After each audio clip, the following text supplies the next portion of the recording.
Thanks again for joining us tonight. We continue our coverage now of the Astroworld tragedy, what went wrong, and how organizers can make sure that this does not happen again. It has even more urgency now with another full weekend of concerts ahead, including one that was supposed to feature Travis Scott, the rapper, in Las Vegas.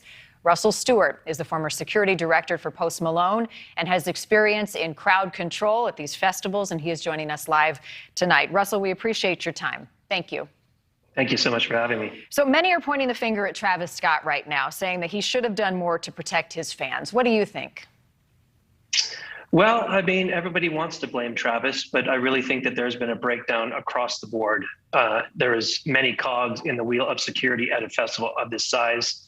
So to blame the artist totally, I don't see it, but definitely the buck's always going to stop with him. Does he bear some responsibility since he had been charged in the past for inciting fans? Oh, 100%. You know, I think that his cavalier attitude towards security, telling people to put up their middle finger at them where these people are being paid to protect his fans, I think just shows that he's got a complete disregard for their safety. And I think that shows again this time.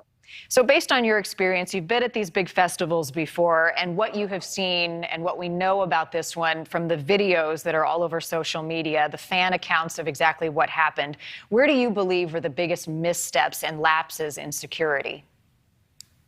Well, I think, obviously you saw that barricade fall down. I think that there are huge problems with the logistics of security. I heard Stan say that was probably a VIP area. Still, you're going to have thousands of people coming through all of these areas. That fence was poorly made. The security plan was poorly done. And just the size of the crowd, they completely blew it. So in your experience, the security plan, the emergency plan, who signs off on that? Well, the security plan from Travis's side, his security team is focusing on him, getting him there safely, getting him out safely. The general security plan for the venue is going to come down to the producer, it's going to come down to the city, and it's going to come down to the vendor who was hired to protect the entire venue. And then in all of this, Russell, what are police and fire responsibility when an emergency is called? Well, obviously, when things of this nature happen, we're all looking for the authority. But when you have poor planning and you have 50,000, possibly even 60 or 70,000 people in a very contained space, getting any type of EMS through is almost impossible. The one thing that I wanted to say was in Europe, they have spotters, and these are people that stand at both ends of the stages, and they are looking for incidences. So when they see these problems, like for instance, that woman who tried to get the attention of the cameraman, that person should have been able to show a spotter that there are problems, and that spotter can get on the radio and call the people that matter, and maybe some of these people could still be alive.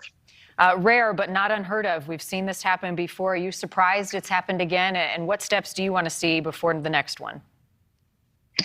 No, I'm not surprised at all. I think historically we've seen deaths at festivals of this size, but I think that this one could have been completely avoided. I don't know, but definitely going forward, I think that there needs to be better planning on barricades. I think, as Stan had said, being able to have these exit points of getting people out and just to get that pressure off those fences. I've been to hundreds, of these shows. That pressure is insane, and getting out, those kids must have been terrified, and just my thoughts and prayers go out to them because, what a horrible experience. A horrible way to die and to witness it. We appreciate your time tonight, Russell Stuart. Thank you. Thank you so much. Thanks for watching. Click the red subscribe button below so you can get more of NewsNation's fact-driven, unbiased coverage.